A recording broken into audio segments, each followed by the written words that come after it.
ठीक है, हम बेसिक से स्टार्ट करते हैं। कुछ लोग को नया नया है, थोड़ा सा समस्या ज़्यादा है। क्या जी? देखिए समझिएगा, समझ रहे हैं? समझ रहे हैं कि नहीं समझ रहे हैं? आप हाँ मुंडी डोला दिया, आप बताइए कौन चीज़ समझे?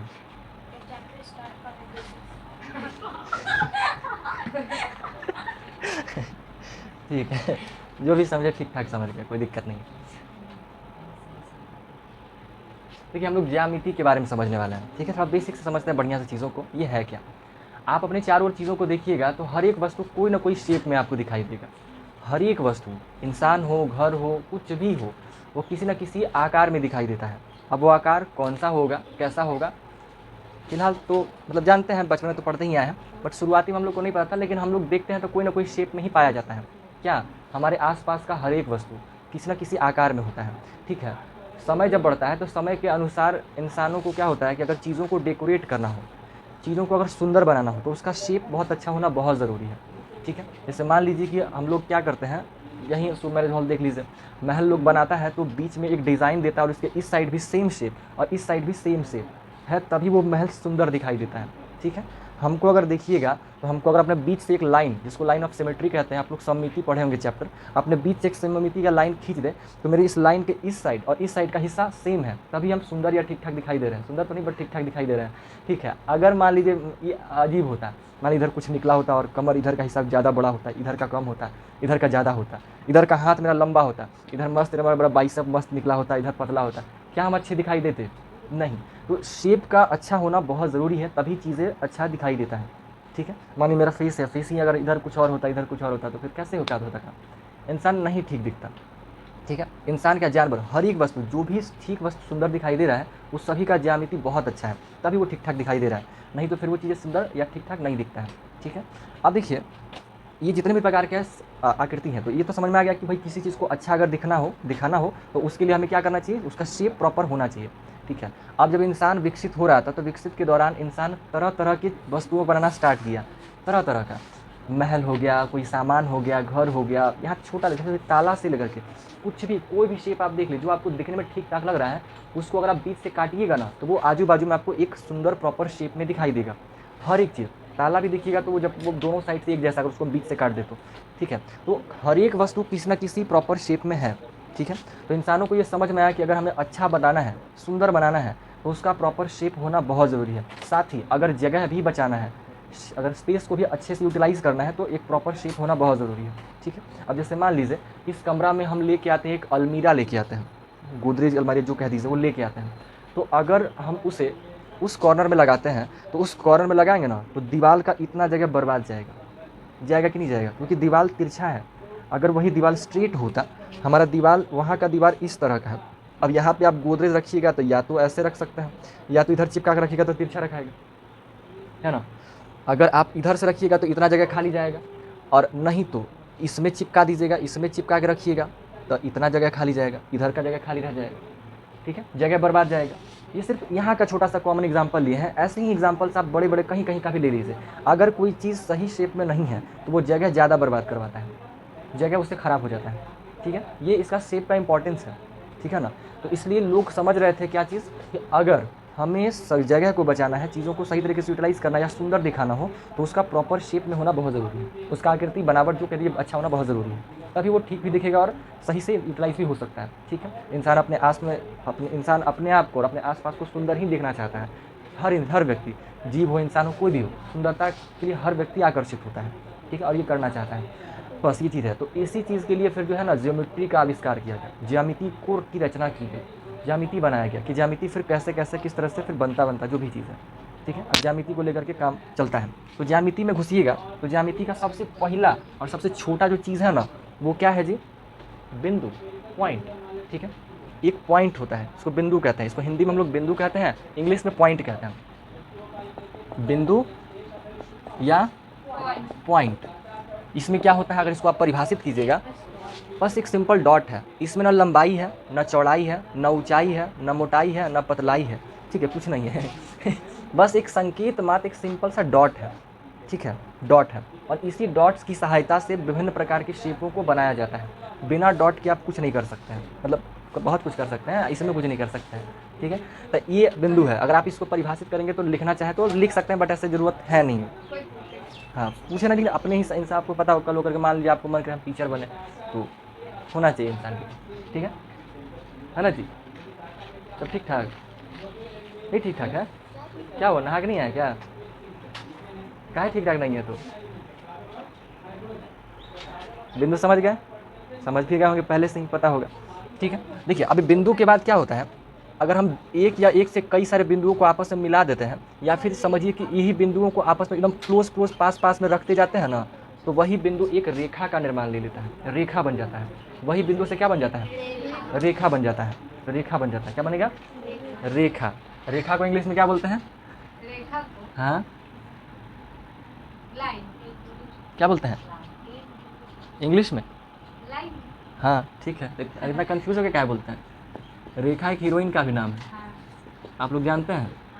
नाम सुने पर देखे नहीं। हम उनका घर देख के आए, गए थे तो घर के पास से मेरा बस गुजरा था, ठीक है। तो रेखा हो गया, लाइन हो गया, यानी एक या दो से अधिक बिंदुओं को मिलाने से एक रेखा का निर्माण होता है, ठीक है।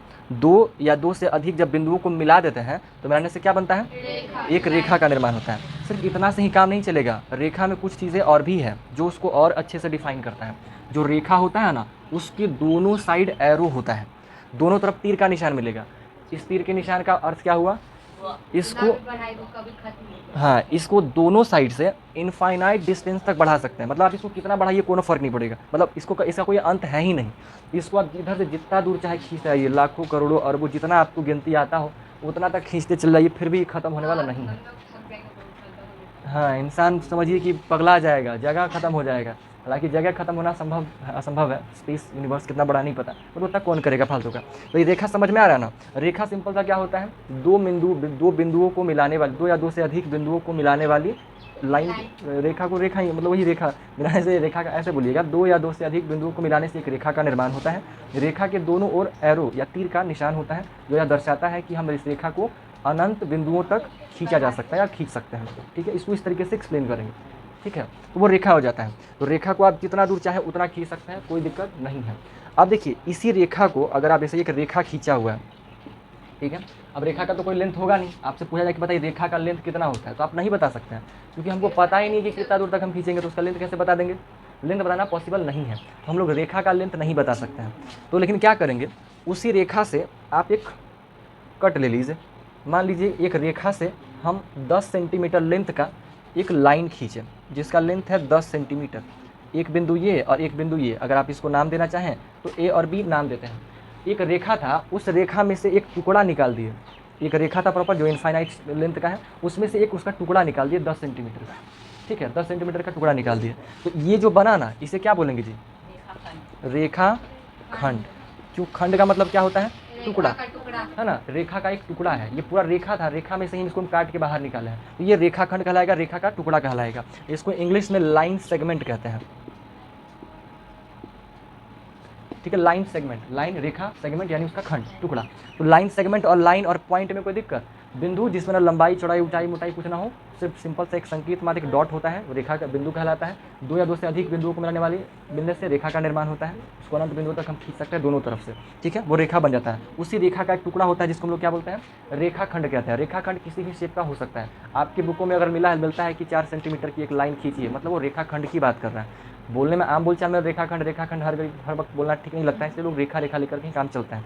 लाइन लाइन लाइन, ऐसे प्रॉपर लाइन सेगमेंट नहीं बोलना चाहिए। ये रेखा नहीं है, रेखा खंड है ना। लाइन नहीं, लाइन सेगमेंट है, क्योंकि लाइन का कोई लेंथ हो ही नहीं सकता है। अगर कोई कहता है कि 5 सेंटीमीटर का लाइन है, वो व्यक्ति गलत बोल रहा है। उसको कहना चाहिए कि 5 सेंटीमीटर का लाइन सेगमेंट है ना, रेखाखंड, क्योंककि रेखा का तो कोई लेंथ फिक्स है ही नहीं। बट आम बोलचाल की भाषा में आदमी बोल देता है ना, नहीं बोलता है कि इतना पैसा लेके जाओ, तो पैसा चलता है, बोलता है पैसा बोले, तो पैसा तो आज के टाइम पे चलता भी नहीं, लेकिन पैसा का लोग इस्तेमाल नॉर्मली करता है कि नहीं करता है, जबकि पूरा का पूरा है नहीं, उसका कोई अर्थ पर पैसा बनेगा नहीं, ठीक है। तो ये बिंदु, रेखा और रेखाखंड का बात कर लिया। अब देखिए रेखा के जैसा ही एक और चीज़ है जिसको हम लोग किरण बोलते हैं, है ना। गाना भी है, तू है मेरी किरण, है ना, सुना है?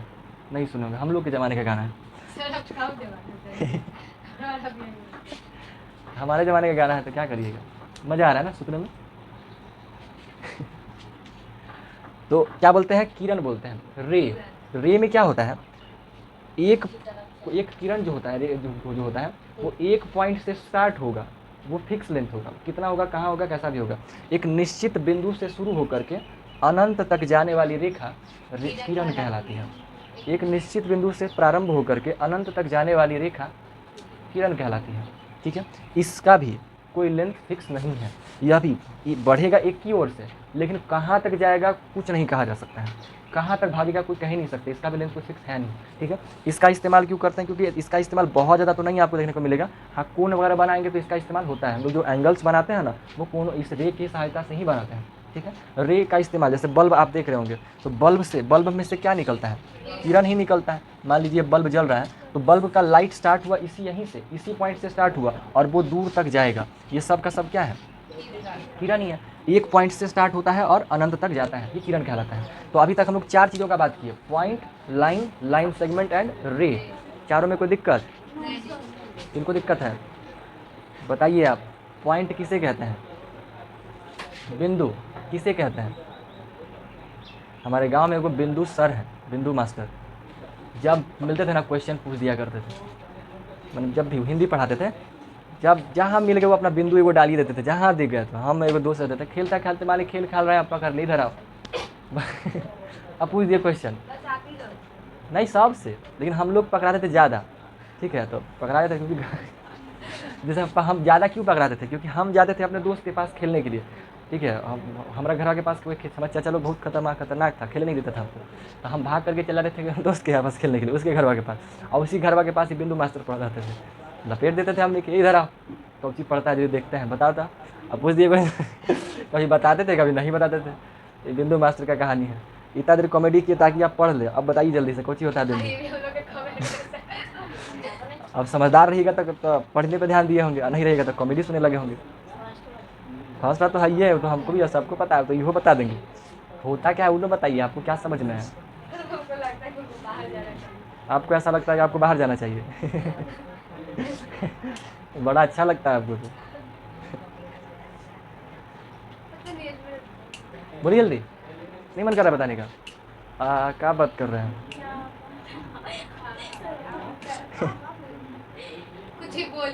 चलो को भी कौन सी बक रहे हैं, आलतू फालतू अपने मन में बोलते रहते हैं। जब जानते हैं उनका क्या बिहेवियर है ना, हम देखते रहते हैं, हम बोलते नहीं देखते रहते हैं। मान लीजिए से करते कुछ गड़बड़ करेंगे और करते करते करते करते उनका मुँह देख लेंगे ना, तो ऐसा दिखाएंगे कि हम पढ़ रहे थे और कुछ सोचेंगे। आप कौन सी बोलेंगे उनको भी नहीं पता है, आलतू फालतू बकते रहेंगे, लेकिन मुँह सामने बोल रहे हैं ऐसे आलतू फालतू। बोर्ड पर पढ़ रहे थे, कौन सी पढ़ रहे थे बताइए तो दिमाग लगाते हैं वो टटवा के, वो दिखाते हैं हमको कि हम सीरियसली हैं, हम बकवास नहीं कर रहे हैं बढ़िया से था। प्रेयर वगैरह आप लोग भी करते होंगे, प्रेयर वगैरह नहीं करने का मन करता होगा, सर लोग देख लेते होंगे तो मुँह टपटपा के दिखा देते होंगे मज़ा आता है ये भी नहीं करते हैं। हाँ करना चाहिए, लेकिन पहले करने से पहले जो है ना प्रेयर का मतलब समझाना चाहिए। हम 8वां क्लास में निकल गए थे, हमको पता नहीं था होता कौन चीज़। प्रार्थना बस नाम देते कि प्रार्थना, लेकिन प्रार्थना क्या होता है हमको नहीं मालूम था। और जो करवा रहे हैं, तू ही राम है, तू रहीम है, तू करीम है, कृष्ण, हम रटे हुए हैं। ठीक है, लेकिन क्या पढ़ रहे हैं हमको पता ही नहीं था।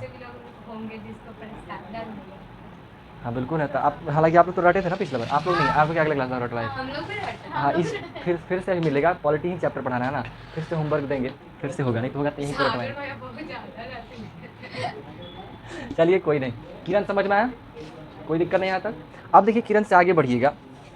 मेन तौर पे देखिए कोई भी शेप आकृति बनता है वो इन्हीं तीनों से बनता है। दुनिया का कुछ भी आप देख लीजिए, कोई भी आकार हो, आकृति कुछ भी हो, हर एक चीज़ इसी से मिलकर बना हुआ है।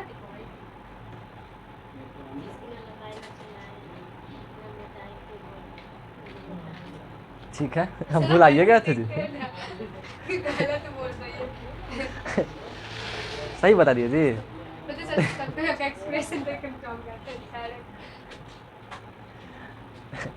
ठीक है, देखिए टीचिंग ऊंचा हो रहा है, अब ये सही है। ठीक है, अब हम क्या बोले कि दुनिया का कोई भी चीज़ देख लीजिए वो इन्हीं से मिलकर के बना होता है, हर एक चीज़ इसी से मिलकर बनता है।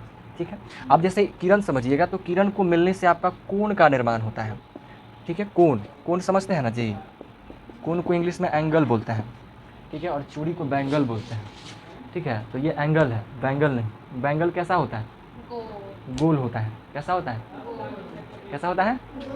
गोल होता है। गोल बोले कि लोल बोल दिए, ठीक है। तो कोण बन जाता है। कोण किससे बना? किरण से बना। दो किरणों को मिलाने से किस चीज़ का निर्माण होता है? कोण का निर्माण होता है। जब दो किरण को आपस में मिला देते हैं तो किसका निर्माण हो जाता है? कोण का। क्या दो रेखाखंडों को मिला जाए तो कोण का निर्माण हो जाएगा? नहीं होगा। पक्का? अगर दो रेखाखंडों को हम मिलाएं, एक रेखाखंड ये 5 सेंटीमीटर का, एक और रेखाखंड 5 सेंटीमीटर का, क्या कोण का निर्माण नहीं होगा? होगा या नहीं होगा? किनको किनको लगता है कि नहीं होगा? Raise your hand. हाँ सर सही बोले, सही बोले। सबको लगता है कि बन जाएगा? सर हाँ बोलिए। थोड़ा सा डाउट थोड़ा सा डाउट है, होगा। बनेगा या नहीं बनेगा? बनेगा? नहीं बनेगा? बनेगा। काहे नहीं बनेगा? सर ये क्या बोल रहे हैं आपको? क्या? कहाँ? यहाँ पे पॉइंट भी है तो उससे क्या दिक्कत है? पॉइंट तो हमेशा रहेगा, हर जगह रहेगा। क्या यहाँ पे? क्या बोले? यहाँ? अच्छा, इसमें पॉइंट नहीं है तो पॉइंट से कोई दिक्कत नहीं, हम डाले नहीं है, पॉइंट से कोई दिक्कत नहीं है। पॉइंट तो हर जगह है। इसी में देखेंगे तो बहुत सारा पॉइंट्स मिला हुआ है, ठीक है। इन्हीं पॉइंट से तो क्या बना है? किसी भी शेप का निर्माण हो जाता है, सब चीज़, ठीक है। सारा चीज़, डॉट्स भी एक प्रकार का पॉइंट ही है। अब हर एक चीज़ दुनिया पढ़िएगा तो हर एक वस्तु तो छोटे छोटे कण पार्टिकल से मिलकर ही तो बना हुआ है। डॉट्स के बिना कुछ भी पॉसिबल नहीं। एक पॉइंट था ना, हाँ, एक सिंगल एकल बिंदु, सिंगुलैरिटी पॉइंट था, ठीक है। तो हमारा अगर हम ये कहें कि सिर्फ रेखा किरणों को मिलाने से एंगल बनता है तो ठीक है, ये भी सही है। बट ऐसा नहीं कि रेखा खंडों को मिलाएंगे तो किरण एंगल नहीं बनेगा। रेखाओं को भी मिलाएंगे तो भी किरण बनेगा, मतलब कोण बनेगा। ये एक रेखा हुआ, ये दूसरा रेखा हुआ, इसको ही मिला देंगे तो दो किरणों का चार कोणों का निर्माण हो गया। तो एंगल तो यहाँ भी बन रहा है, ठीक है, ये भी बन रहा है, ठीक है। बना? कौची बतिया रहे हैं जी? आप भी लगे बात करने में। तुम सुनने वालों को सर मारते हैं। चक्कर में मत पड़िए, समझे? अपना सर अपना देखिए, लेकिन साथ दे रहे हैं, मुंडी घुमाए उनके कहने हम पे, बात कर रहे हैं। लेकिन सपोर्ट कर रहे हैं। मतलब यही सब बेवकूफ़ी होता है, कोई के चक्कर में मत पड़िएगा। ये क्या लिखे हुए जी? मेरा दोस्त पागल है, आज हम नहाने नहीं जाएंगे। क्या लिख के रखे हुए हैं? सुनिए सर थोड़ा सा। चलिए, अरे कौन समझ गए? दिख गया ना कौन एंगल कौन को भी समझ गए? आगे बढ़े। क्या हुआ? मारना है क्या? बोलिए ना हमको, कुछ होगा, गड़बड़ है। कुछ बोले जी? कुछ नहीं सुना है? धीरे बोले हैं। अभी तो बोले हैं, आप सबूत तो दे दिए अपने बोल करके कि सर हम ऐसा बोले, ठीक है। सर आपको हम क्या बोले? वो इसका पेपर में नहीं लिखा होता। सर वही बोले कि कुछ समझ नहीं आया। सर वो भी सुनिए। हम नहीं सुने, हम भी नहीं सुना है। सर आप कैसे बोले? सर क्या बोले? हाथ तो मान लो। इसके पास दिमाग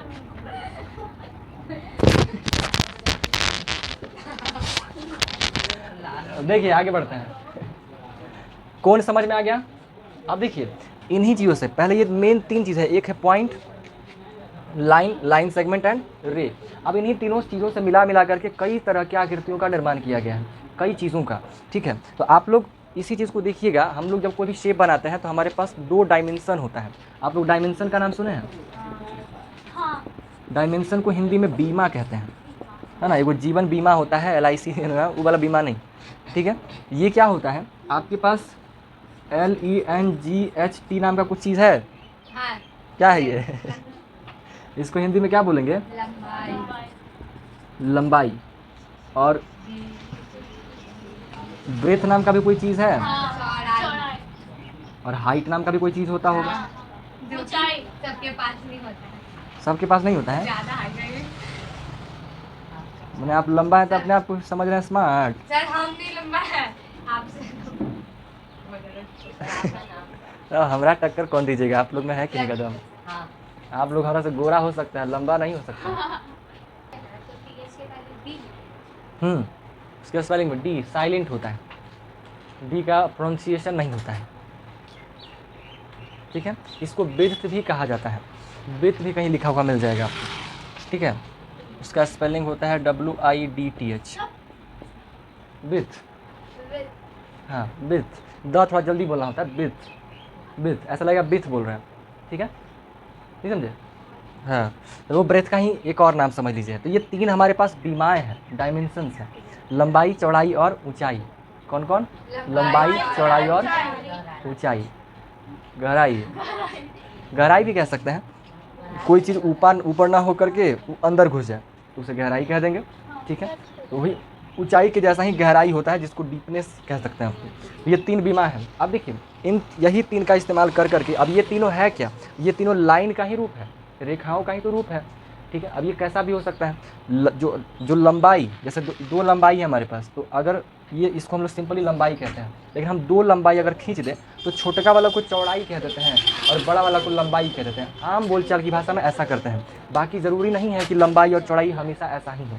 नॉर्मली हम लोग छोटे लेंथ वाले को चौड़ाई बोलते हैं और बड़े लेंथ वाले को लंबाई बोलते हैं, ठीक है ना। लंबाई और चौड़ाई कहते हैं, बाकी हो कुछ भी सकता है, ठीक है। कोई भी शेप देखिएगा, आपका जो बेंच है, बेंच का ये लंबाई है क्योंकि इसको लंबा ज़्यादा है, बड़ा जिसको लंबाई कह रहा है, और वो उसको जो इसको चौड़ाई बोलते हैं, चौड़ा, ठीक है। हम अगर अपने आप की बात करें तो हम ये कहेंगे कि हम इतना लंबा है, हम ये नहीं कहेंगे हम इतना चौड़ा है। इतना सेंटीमीटर चौड़ा कह दिए मतलब हम कितना ऐसे फैले हुए कितना है, कितना खा पी के बैठते हैं, तो वो चौड़ाई हो जाता है। और लंबाई मतलब नीचे से ऊपर तक का प्रोसेस, ये लंबाई और चौड़ाई का हो जाता है मामला, ठीक है। समझ में आया बात? अब देखिए इसमें जो भी हमारा शेप बनता है, यहीं से हमारा आकृति का काम शुरू होता है। कोई भी आकृति लीजिएगा, कोई भी शेप, अच्छा जैसा भी वो फिगर बनाए थे, अच्छा ठीक उसका बाद में बात करेंगे। कोई फिगर देखिएगा, हमारा अगर 2 डायमेंशन का फिगर बनाना हो तो आप लोग 2 डायमेंशन फिगर का नाम सुनेंगे, द्विदिमीय आकृति, 2D फिगर। हमारे पास 2 तरह का, 3 तरह का फिगर है, 3 डायमेंशन का फिगर और 2 डायमेंशन का फिगर हमारे पास है, जिसके बारे में आप बचपन से देखते आ रहे होंगे। 2 dimension, 2 dimensional figure and 3 dimensional figure, द्विदिमीय आकृति और त्रिदिमीय आकृति, ठीक है। तो द्विदिमीय आकृति जिसमें केवल लंबाई और चौड़ाई हो, केवल लंबाई और चौड़ाई हो, उसको क्या बोलते हैं? द्विदिमीय आकृति कहते हैं। और त्रिविमीय आकृति क्या होता है? जिसमें लेंथ भी होगा, ब्रेथ भी होगा और हाइट भी होगा। अगर तीनों होगा तो उसको त्रिविमीय आकृति कहते हैं। द्विविमीय और त्रिविमीय आकृति के नामों से जानते हैं। अब देखिए द्विविमीय आकृति में घुसिएगा तो सबसे पहले क्या 2 रेखाओं को मिलने से कोई आकृति बनेगा? 2 रेखाओं से कोई आकृति बनाया जा सकता है? क्या नाम है उस आकृति का?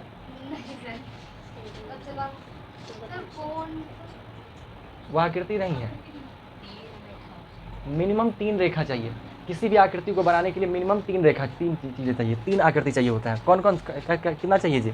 कम से कम 3 चाहिए, ठीक है। ये हो गया, ये हो गया, ये हो गया। जब 3 रेखा खंडों को मिला देते हैं तो एक आकृति का निर्माण होता है, ठीक है। और इसमें इसी रेखा को हम लोग एक और नाम भुजा कहते हैं। भुजा ये है रेखा ही, लाइन ही है, बस आकृति में इसका नाम बदल गया, ठीक है। तो 3 रेखाओं को मिलाने से क्या बन गया? एक आकृति बना जिसको त्रिभुज कहते हैं। इसका नाम क्या कहा जाता है? त्रिभुज कहते हैं। त्रिभुज कहते हैं। त्रि का मतलब होता है 3,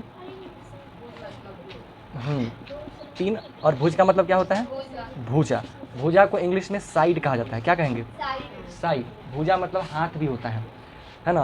अगर रामायण वगैरह देखते होंगे तो लोग डायलॉग मारता है, हमारी बाहुबल में, हमारी भुजाओं में इतनी शक्ति है कि मैं तुम्हारा कुछ भी उठा पैर मतलब अंगद अपना ऐसे दबा दिए थे पैर, देखे थे। अब बोले थे कि जो हमारे पैर को हिला दे ऐसे वैसे करता है, नाटक, ठीक है। तो भुजा वो चीज़ हो रहा था। खैर वो भुजा अलग मैटर है, हाथ वाला। यहाँ पे भुजा मतलब क्या हो जाएगा? किनारा, साइड, ठीक है। तो ये जो आपको दिखाई दे रहा है ना, ये क्या है? साइड ही है। ये भी क्या है? साइड ही है। और ये भी दिखाई दे रहा है, ये सब का सब साइड है, किनारा है। यानी कि साइडों को, 3 साइडों से मिलने वाला आकृति क्या कहलाता है?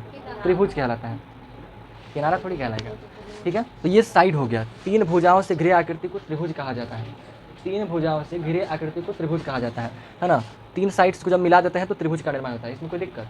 त्रिभुज को इंग्लिश में ट्रायंगल कहा जाता है। क्या कहेंगे जी? हाँ ट्रायंगल। कहाँ लिख दें? इसमें लिखते हैं, ठीक है। ट्रायंगल कहते हैं। 3 भुजाओं के मिलने से क्या बनता है? ट्रायंगल बनता है। अब 3 के साथ साथ में आप 4 भुजाओं को मिला दीजिएगा तो 4 भुजाओं को मिलने से क्या बन जाएगा? चतुर्भुज बन जाएगा, ठीक है। 4 भुजाओं के मिलने से चतुर्भुज बन जाता है। यही चतुर्भुज आप चैप्टर पढ़ने वाले हैं। आपका चैप्टर का नाम क्या है? चतुर्भुजों को समझना। तो ये वही चतुर्भुज की बात कर रहे हैं, ठीक है। इसके बाद 5 भुजाओं को भी मिलाते हैं तो पंचभुज का निर्माण होता है, 6 भुज को षटभुज का निर्माण होता है, सप्तभुज का, फिर अष्टभुज का, है ना, नवभुज का, फिर दशम भुज का। ठीक है, उसी प्रकार से एकादश, द्वादश ऐसे करके बढ़ता जाता है, बट उतना का जरूरत पड़ता नहीं है। हाँ, सिंपल सा उतना से ही काम आपका हो जाता है।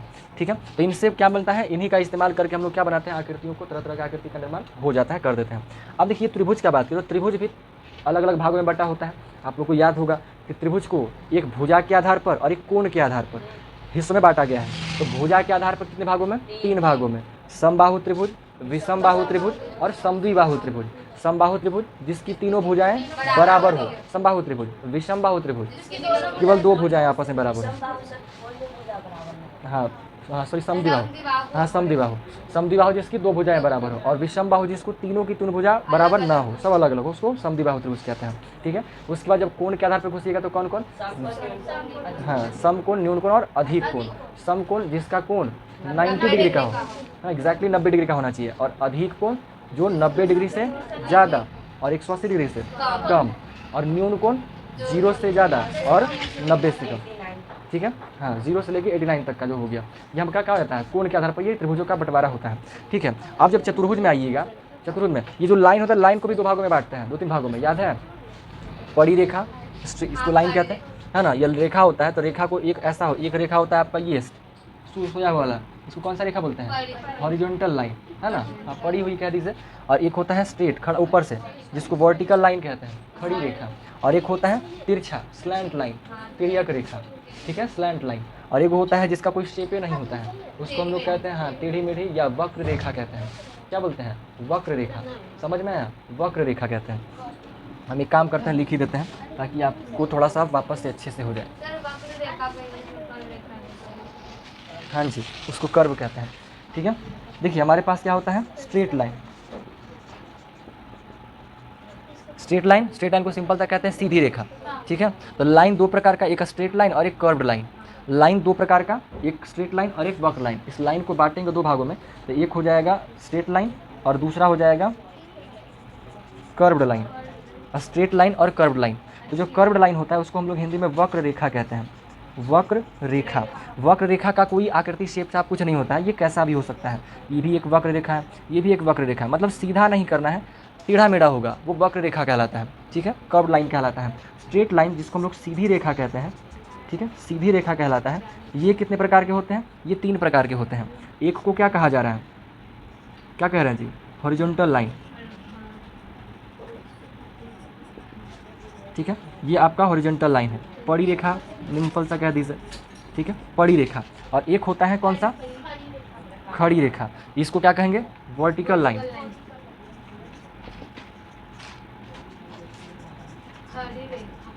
खड़ी रेखा। और एक हो गया ये आपका तिर्यक रेखा।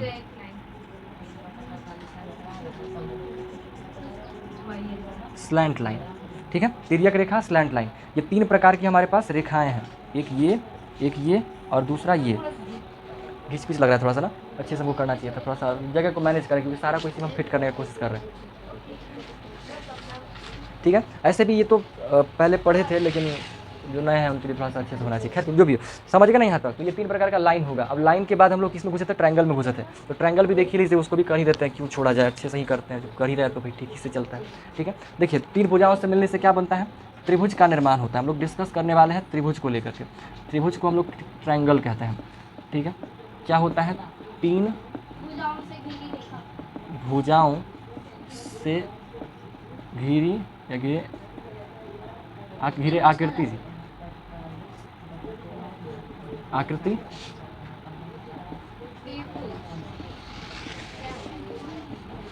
त्रिभुज कहलाती है। ठीक है, अब ये त्रिभुज में घुसिएगा, ये सिंपल सा हो गया, क्या ये त्रिभुज हो गया। ठीक है, इसी को त्रिभुज कहते हैं। अब इसी त्रिभुज को हम लोग 2-3 भाग में बांट देते हैं। तो एक क्या होता है, चलिए वैसे ही बांट देते हैं, भुजा के आधार पर। भुजा के आधार पर कितने कितने भागे में, पहला को क्या बोलेंगे, फर्स्ट वाले को क्या बोलेंगे, नाम बताइए, कहा जी, भुला गया, अभी तो बोले, समकोण। भुजा के आधार पर ना, समबाहु त्रिभुज। दूसरा समद्विबाहु, और तीसरा विषम बाहु। ठीक है, समबाहु विषम बाहु, ऑल साइड इक्वल, है ना, 2 साइड इक्वल, इतना तो समझ लीजिएगा। ऑल साइड अनइक्वल, ठीक है, सारा साइड क्या होगा, अलग अलग होगा। तो ये आपका समबाहु, विषमद्विबाहु और विषमबाहु समझ गया, ये आपका भुजा के आधार पर। उसके बाद हमारे पास होता है कोण के आधार पर। तो कोण को ठीक है, समकोण,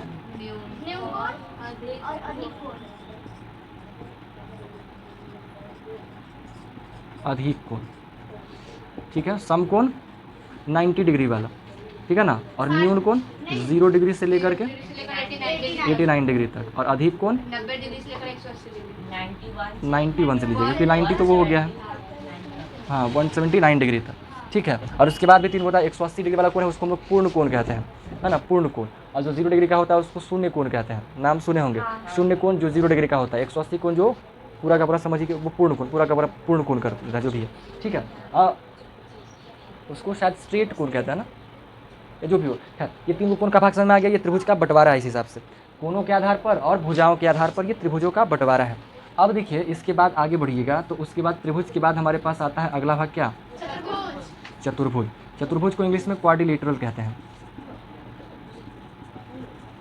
ठीक है, क्वाड्रिलेटरल। चतुर्भुज को क्या बोलेंगे, क्वाड्रिलेटरल। क्वाड्रिलेटरल यही चतुर्भुज आपको समझना है, ठीक है। चतुर्भुज के प्रकार जो भी है यही आपको समझना है। अब चतुर्भुज में क्या समझिएगा, इतना तो समझ में आ रहा है कि 4 भुजाओं से घिरा आकृति होगा, 4 भुजाओं से घिरा आकृति होगा। कितनी भुजाओं से जी, 4 भुजाओं से, 4 भुजाओं से घिरे आकृति चतुर्भुज कहलाते हैं, ठीक है। 4 भुजाओं से घिरा आकृति होता है उसको हम चतुर्भुज कहते हैं। अब इन चतुर्भुजों को देखिएगा, इसको भी 5-6 भागों में बांटा जाता है। इन चतुर्भुजों को भी हम 5 से 6 भागों में बांटते हैं। अब वो कैसा कैसा भाग में बटेगा वो भी समझिए। इससे पहले देखिए त्रिभुज के साथ साथ में आप लोग नाम थोड़ा सा 2 डायमेंशनल फिगर का नाम बताइए, 4-5 2 डायमेंशनल फिगर का थोड़ा सा नाम बताइए, 5-6। हाँ,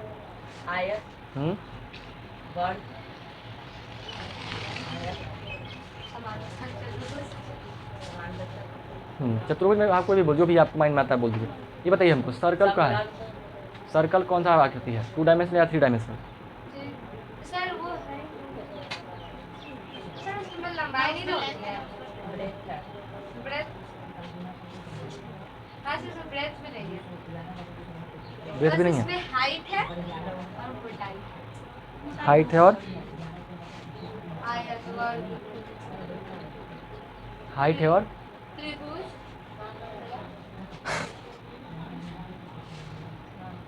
कुछ सोच रहे हैं, आप भी सोचिए। कुछ कुछ घटनाएं ऐसी होती है जो सोचना पड़ता है। हम लोग की वजह से नहीं, समथिंग डिफरेंट,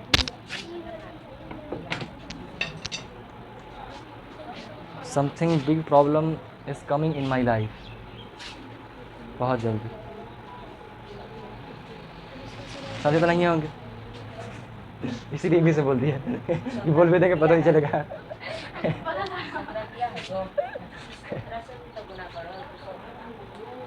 चलिए देखिए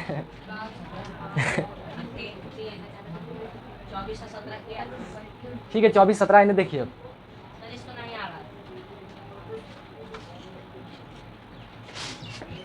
कैसे होगा जी,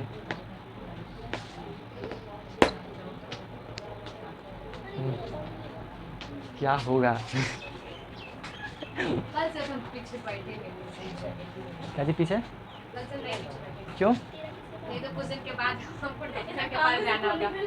क्यों जी, इतना सुनने को मिलता है? सर जब देखिए जब पीछे बात ही होते रहता है। कहाँ, पीछे वहाँ पीछे? अरे उन लोग के थोड़ा सा लड़की वाला गुण आ गया है, इसलिए बतियाते हैं। उनको लगता है हम तो डाउट बता रहे थे, हम तो अच्छा बात बोल रहे थे। ये भी गड़बड़ चीज़ है, आप पढ़ने आए हैं, पढ़ाने नहीं। आप अपना देखना चाहिए आपको।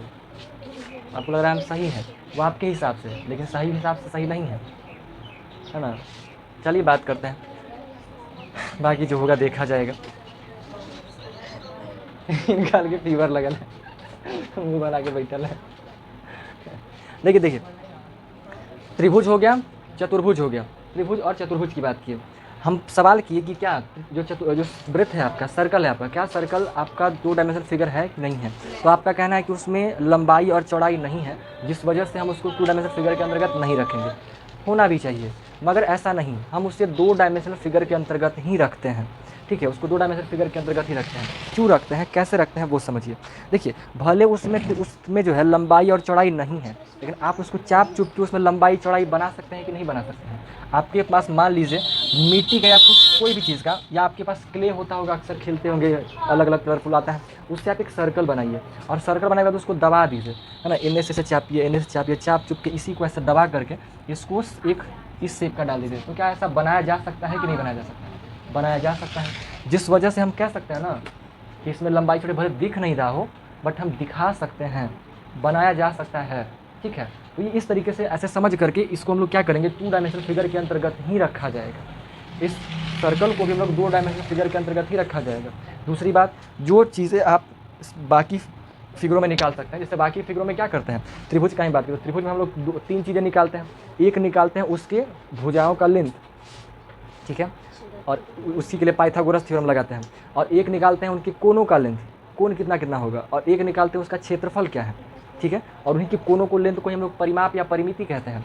तो हम यही 2-3 चीज़ें निकालते हैं। तो सेम चीज़ तो यहाँ पे भी निकाल सकता है। जैसे अगर मान लीजिए एक वर्ग को लीजिएगा, तो वर्ग का आप क्षेत्रफल निकालते हैं, आप वृत्त का भी क्षेत्रफल निकालते हैं, पाई आर स्क्वायर फार्मूला लगा करके। आप वर्ग के चारों साइड का लंबाई, जिसको परिमिति का या परिमाप या पेरीमीटर कहते हैं, वो निकालते हैं। वही चीज़ आप यहाँ भी निकालते हैं, बस उसका नाम सर्कमफ्रेंस बन जाता है ना। क्या कहते हैं, सर्कमफ्रेंस कहते हैं, यानी परिधि कहते हैं उसको। ठीक है, परिधि कह देते हैं, बस कॉन्सेप्ट अलग है, बट जो चीज़ें उसमें निकाला जा सकता है वही चीज़ें इसमें भी निकाला जा सकता है। कोई दिक्कत वाला बात नहीं है। ठीक है, बात आया समझ में, एनी प्रॉब्लम? सर, हर सर्कल को नहीं ना बना सकते हैं वैसे? हर सर्कल को वैसे नहीं बना सकते। क्यों नहीं बना सकते? अगर मान लीजिए वो पत्थर है तो उसको कैसे बनाएंगे? ये इमेजिन करना है आपको, रियल में तो नहीं कर सकते हैं। इमेजिन की हाइपोथेटिकल सिचुएशन है कि वो भले आपको एक 2 डायमेंशनल फिगर की तरह दिख नहीं रहा है, उसमें लंबाई चौड़ाई है नहीं, बट बना तो सकते हैं। दूसरी बात, आपके पास त्रिभुज है, आप एगो डंडी लेके आइए ऐसे, एगो और डंडी लेके आइए ऐसे, इसको एकदम ऐसा फिक्स डब्बा में बंद कीजिए। अब तो आप इसका लेंथ में चौड़ाई निकाल सकते हैं, आप तो इसका परिमिति निकाल सकते हैं, है कि नहीं। ऐसा क्वेश्चन रहेगा तो इसके लेंथ को मल्टीप्लाई कर दीजिए तो पूरा का क्षेत्रफल निकल जाता है, और फिर अंदर का क्षेत्रफल निकलेगा, फिर एक का छठ हटा के भी काम कर सकते हैं। मतलब उसको आप ऐसे बॉक्स में बंद करके तो काम कर सकते हैं ना। तो कहने का मतलब बड़ा सिंपल सा है, वो अभी दिख भले न रहा हो, लेकिन उसको उस रूप में लाया जा सकता है, चेंज कर सकते हैं। इस बेसिस पर हम क्या कहेंगे, वृत्त को 2 डायमेंशनल फिगर ही कहेंगे, द्विविमीय आकृति ही कहेंगे। किसको? इस जो आपका ये जो वर्ग है, सॉरी ये जो वृत्त है, वो त्रिविमीय आकृति में नहीं आता है। वृत्त के जैसा ही त्रिविमीय आकृति में गोला है, अभी बात करते हैं, उस पर भी आते हैं। ठीक है, नाम को डिस्कशन नहीं तो कर देते हैं। ये पहले तो ये बताइए कि वृत्त का बात समझ में आया ना। ठीक है, हम पहले यहाँ पे वृत्त ही कर देते हैं। ये 4 भुजाओं से घिरा आकृति है। तो बोर्ड छोटा होता है ना तो बड़ा दिक्कत होता है, वो वाला रूम था मस्त, सारा चीज़ एक में एडजस्ट कर लिया। देखिए, वृत्त को हम लोग सर्कल कहते हैं। ठीक है, वृत्त आपका सर्कल कहलाता है। ये एक सिंपल सा गोल आकृति है। ठीक है, वृत्त हो गया, सर्कल हो गया, सिंपल सा गोल आकृति आपका सर्कल वृत्त बन जाता है। अब देखिए 3 डायमेंशनल फिगर है आपका, 3 डायमेंशनल फिगर इसमें इसके नामों को देख लेते हैं। ठीक है, हाँ आइए, अब 3 डायमेंशनल फिगर में थोड़ा देखिएगा, नाम को थोड़ा सा देख लेते हैं फटाफट। 3 डायमेंशनल फिगर में आप पहला नाम सुने होंगे घन के बारे में। ठीक है, घन को इंग्लिश में क्यूब कहते हैं। घन, इसको एक और नाम क्या होता है, घनाभ। घनाभ को क्यूबॉइड कहते हैं। और फिर क्या होता है, बेलन, नाम सुने हैं, सिलेंडर। और एक और कोण का नाम सुने हैं, कोण को क्या बोलते हैं, नहीं सही, इंग्लिश में कोण कहते हैं, इंग्लिश में कोण कहते हैं, हिंदी में शंकु कहते हैं। ठीक है, हिंदी में शंकु, इंग्लिश में कोण। ठीक है, और ये जो बेलन है, और इसके बाद आपका एक आता है गोला, जिसे हम लोग स्फीयर कहते हैं। ठीक है, स्फीयर यानी क्यूब, क्यूबॉइड, सिलेंडर एंड कोन, ये 4 स्फीयर, ये 4-5 आकृति आप पढ़े होंगे, जो 3 डायमेंशनल फिगर के अंतर्गत आता है। घनाभ क्या, घन क्या होता है आपका, वर्ग होता है, जब 2-3 वर्ग को आपस में मिला देते हैं। ठीक है, 4 वर्ग लीजिए। ठीक है, एक वर्ग इधर से, एक वर्ग इधर से, एक इधर से, एक इधर से, एक इधर से, 6 वर्ग, 2 इधर 2 इधर, ऐसे 4 भी लीजिएगा तो आपस में जोड़ करके बना ही देगा। एक इधर से, एक इधर से, एक इधर से, एक इधर से, इस तरीके से 6 वर्ग जोड़ दीजिएगा, तो जिससे जो आकृति बनेगा वो आपका क्या बनेगा, क्या बनेगा, घन बनेगा। घन को ऐसे इस तरीके से ड्रॉ करते हैं, आप लोग ड्रॉ करते ही होंगे। ये क्या बना, घन बन गया। ठीक है, आपके पास जो सामान है जिसको आप टच कर सकते हैं, जो हाथ में उठा सकते हैं, वो सब का सब 3 डायमेंशन फिगर ही होता है। 2 डायमेंशन किसी फिगर को आप देखने के अलावा कुछ नहीं कर सकते हैं। ये बोर्ड है ना, ये बोर्ड को आप देख रहे हो तो ये बोर्ड एक रेक्टेंगल के शेप का है, आयत की आकृति का है, आकृति का है, बट इसमें भी कुछ ना कुछ लंबाई चौड़ाई है आपके पास। इसको अगर आप बढ़िया समझिएगा तो ये एक प्रकार का घनाभ है, आयत नहीं है। बट ये ऊपर से आपको क्या दिखाई दे रहा है, घनाभ आयत की तरह दिखाई दे रहा है। आपका जो डेस्क है ऊपर से एक आयत की तरह है ना, एक रेक्टेंगल की तरह है, ऊपर से एक आयत की तरह रेक्टेंगल की तरह दिखाई दे रहा है। ठीक है, बट वास्तविक में क्या ये रेक्टेंगल है, नीचे भी इसका लंबाई चौड़ाई ऊंचाई ये घनाभ की तरह काम हो जाता है। ठीक है, तो ये आपका घन हो जाता है। इसी में क्या करते हैं, जब आयतों को मिला करके आयतों के निर्माण से इसका बनाते हैं तो क्या होता है, ये रहा आपका घनाभ, तो ये घनाभ बन जाता है। ठीक है, घनाभ के बाद हम लोग बेलन का बात करते हैं तो देखते हैं कि आयत को जब हम लोग मोड़ देते हैं, ये हमारा आयत है ये क्या है, आयत है, इसी आयत को इसे मोड़ देते हैं तो क्या बन गया, बेलन बन गया, है ना, रोटी बेले वाला, रोटी बेले वाला नहीं, बस ऐसा ही नाम है उसका। तो जब आयत लीजिएगा, आयत को जब हम लोग मोड़ देते हैं तो मोड़ने से किस चीज़ का निर्माण हो जाता है, बेलन का निर्माण हो जाता है, तो वही आपका बेलन हो जाता है। ठीक है, तो ये बेलन आपका हो गया, इस प्रकार से इसको हम लोग बना देते हैं तो ये बेलन हो जाता है। ठीक है, बेलन। और फिर एक आपका जो बर्थडे का टोपी होता है, बर्थडे वाला टोपी पहनते हैं ना जी, क्या बन जाता है, कोन हो जाता है। आइसक्रीम खाते होंगे पिंक कलर का, फंक भर करके देता है, क्या है, कोन ही है ना। आप लोग ऐसे तो गोल गोल घूमते होंगे लहंगा उनका पहन के, तो क्या कौन सा शेप बनता है, कौन बनता है, शंकु बनता है, बेलन बनता है, उसका तो बेलन बनाते हैं घूमते तो का पूरा देवा वाला कपड़ा घूम लगता है, ऐसे ऐसे शक्तिमान है का इतना ना घूमता है खाली तो वो क्या बनाता है, शंकु बनाता है। ठीक है, इसके बाद है आपका अगला स्फीयर। तो स्फीयर बनाना संभव नहीं है बट गेंद टाइप इसको कर देते हैं। ठीक है, तो वो क्या बन जाता है, गोला बन जाता है। ठीक है, गोला, जिसको उठा के इसे फेंक देते हैं किसी के ऊपर, पत्थर का इतना बड़ा गोल लेके आइए और किसी के मुँह पे फेंक दीजिए क्या चीज, क्या है, काहे से कर अरे ये देख रहे थे मुन्ने कुछ तो कर रहे थे, हम बोला क्या रहा, हाँ तो ये बात चारों से पांचों समझ में आ गया ना घन, घनाभ, बेलन, शंकु, गोला समझ में आया ना। अब इसमें देखिएगा तो इसमें भी 2-4 चीज़ें होती हैं जिसको आप लोग फेस कुछ अच्छा मोटा ढूंढ रहे थे। आइए,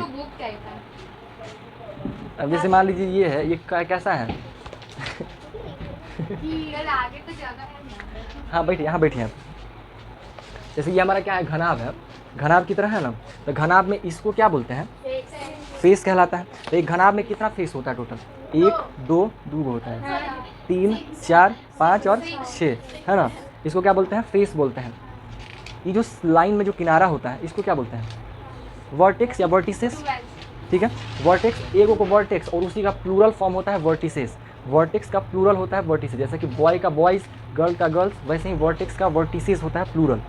तो कहीं वर्टेक्स लिखा मिले कहीं वर्टिसेस, तो परेशानी नहीं कि अलग है, वो अलग है, उसी का प्लूरल फॉर्म है ग्रामेटिकल के हिसाब से। तो ये वर्टिसेस है। तो एक बताइए, एक आयत में मतलब घनाभ में कितने वर्टिसेस होते हैं, 1 2 3 4 5 6, है ना, 7 8 9, मतलब इसे वैसे करवा दीजिएगा, 1 2 3 4 हो गया, 4 इधर 4 पीछे, 8 हो गया, 9 10 11 12। ठीक है, तो 12 वर्टिसेस होता है। अभी जो कॉर्नर है इसको क्या बोलते हैं, एज, है ना, एज कितना है, 1 2 3 4 5 6 7 8। ठीक है, तो ये 8 हो जाता है। यही चीज़ आपको अलग अलग शेप में भी मिलेगा।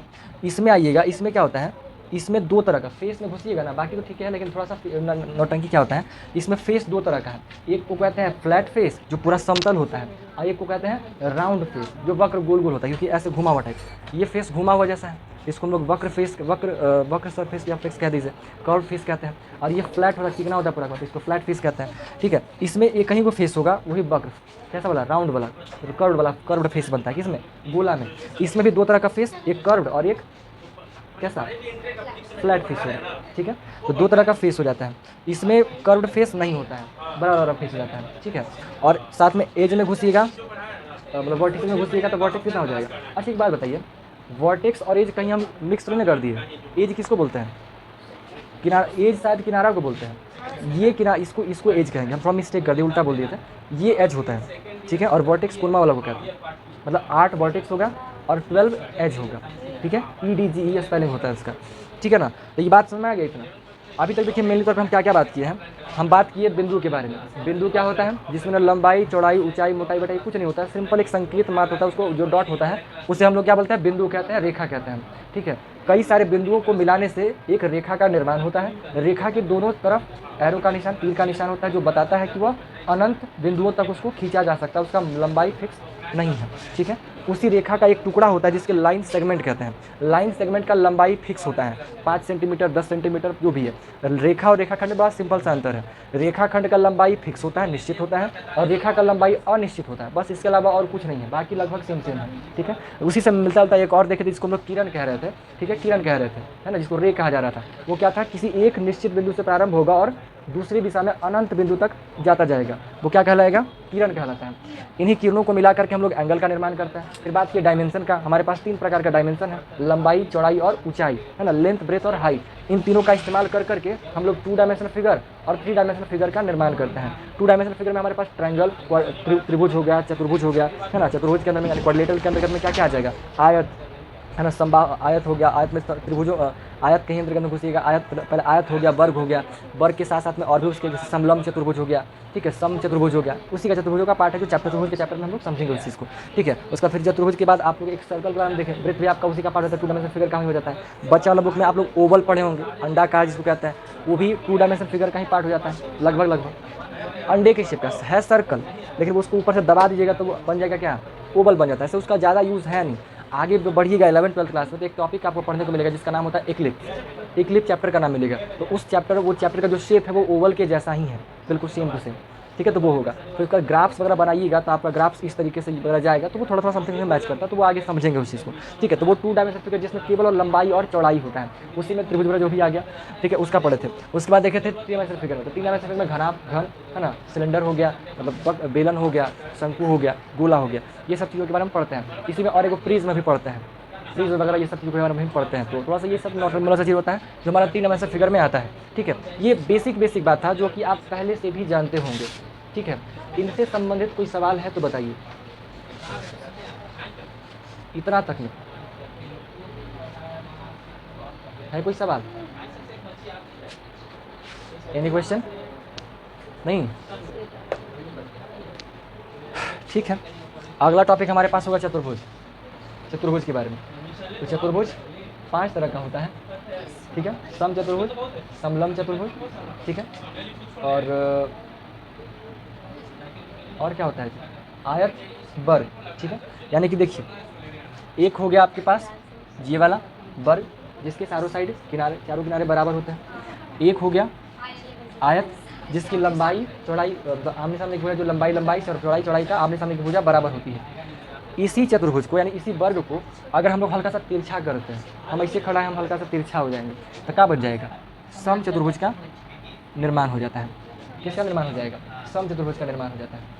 ठीक है, अब इसके बाद ये जो मतलब ये वर्ग है, वर्ग को दबा दीजिए तो क्या बन जाएगा, सम चतुर्भुज बन जाता है। अब इस आयत को अगर तिरछा कर दीजिएगा तो ये बन जाता है आपका समांतर चतुर्भुज, समांतर या समानांतर चतुर्भुज, पैरेललोग्राम। ठीक है, समांतर चतुर्भुज कहते हैं, बात है समझे, समांतर चतुर्भुज कहते हैं। फिर उसके बाद एक और देखिएगा, उसमें क्या होता है कि चतुर्भुज जो आपका जो अगला जिसको समलंब चतुर्भुज कहते हैं, उसमें क्या होगा कि एक लेंथ होगा और इसी के समानांतर एक और लेंथ किया जाएगा, बट ऊपर का और नीचे का लेंथ समान नहीं होगा। मतलब कहने का ये हुआ, ये आमने सामने का जो लेंथ है ना, पैरेलल होगा। पैरेलल का मतलब समझते हैं, 2 रेखाएं जब सीधा जाता है, सामने जाता है, तो इसको पैरेलल कहते हैं। तो ये है, ये दोनों आपस में पैरेलल है और ये दोनों आपस में पैरेलल है, दोनों हमेशा कभी एक दूसरे को नहीं काटेगा। इस त्रिभुज में, इस समलंब में क्या खासियत होता है, केवल यही दोनों आपको पैरेलल मिलेगा, ये पैरेलल आपको नहीं मिलेगा। ये आपस में जाएगा ना तो एक दूसरे को काट देगा। ये किसी भी तरह का हो सकता है, ऐसा भी आपको गाड़ी की तरह भी दिखाई दे सकता है, ये भी एक दूसरे को काट ही देगा एक समय पे आकर। तो केवल 2 ही भुजाएं समानांतर होता है। ठीक है, एक और पढ़ते हैं जिसको पतंग कहते हैं, काइट। ये सब चतुर्भुज का पार्ट है, काइट, पतंग जिसको कहते हैं। ठीक है, पतंग जिसको कहते हैं। तो एक ये हो जाता है, समझे। अभी बस हम आपको सिंपल सा बात की किसका, वर्ग का, आयत का, सम चतुर्भुज, समानांतर चतुर्भुज, समलंब चतुर्भुज और पतंग। यही 5-6 शेप के बारे में आपको पढ़ना है। हम बस अभी आपको फिगर दिखाए हैं, हम इन सभी को एक्सप्लेन करेंगे, इन लोगों के पहचानों में अंतर बताएंगे। ठीक है, वापस से एक्सप्लेन करेंगे इस चीज़ को, तो हड़बड़ाना नहीं है। यहाँ तक में कोई दिक्कत नहीं हुआ है ना, इस चैप्टर को यहाँ से हम वापस से एक्सप्लेन करेंगे, ठीक है। यहाँ तक में कोई समस्या नहीं ना है? नहीं है। अगर किन्हीं को लगता है हमको लिखना चाहिए, लिखिए, बाकी नहीं लिखना हो तो कोई दिक्कत नहीं है। ये सब वैसे भी बचपन की चीज़ें आप पढ़ चुके होंगे, ठीक है, कोई दिक्कत नहीं। किन्हीं को लगता है कि हमको लिखना है? नहीं ना? ठीक है, तो आज हम लोग इतना ही रखेंगे, ठीक है। इसको समझेंगे थोड़ा सा बढ़िया से, फिर अगले क्लास में थोड़ा और अच्छे से फिर समझा जाएगा।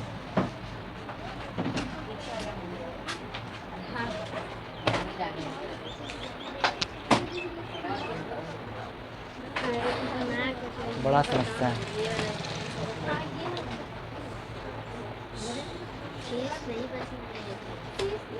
कहाँ कहाँ कहाँ?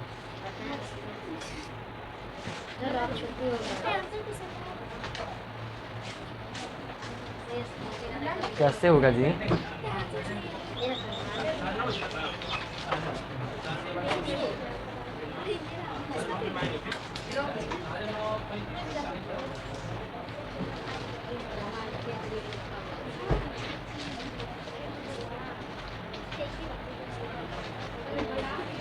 जा सकता है।